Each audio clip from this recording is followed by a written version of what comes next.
امروز اومدم که این تست که الان همه حرفشو دارن میزنن و کامل بهتون آموزشش بدم. اه، اولی این وقتی بزنید روش اینجا میتونید این کپی رو بزنید و دوستایی که دارید رو برای دوستاتون بفرستید و اونا هم این بازی بیان و به شما یه سودی برسونن.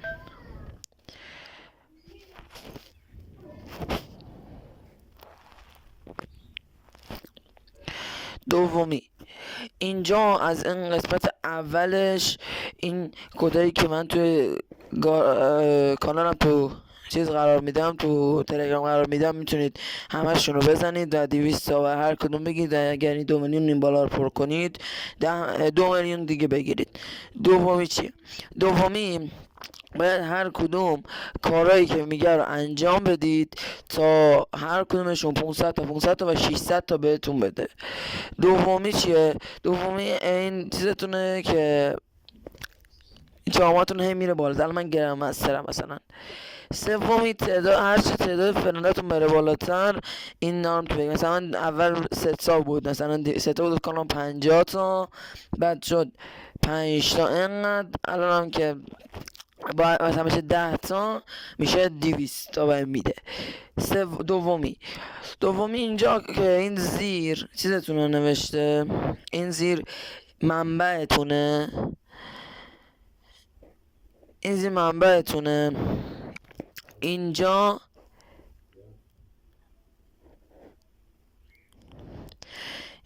تعدادی که کلیک میکنید و میگه، اینجا جامتون رو میگه. من گرم هستم. اینجا هم تعداد پولی که دارید و بهتون میگه.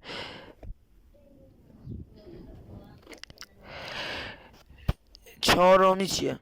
چهارمی هر روز 3 تا از هر کدوم از اینا بهتون میده که میتونید استفادهش کنید.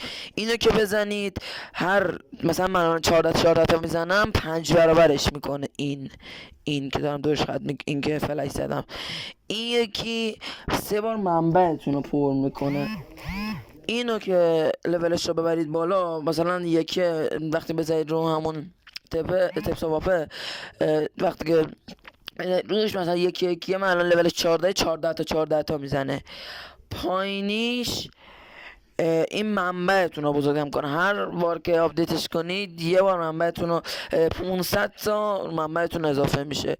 سومی تعداد این که پر بشه رو زودتر چیز میکنه، لولشون بره بالاتر. این منبعتون پر بشه رو لولشون بره بالاتر.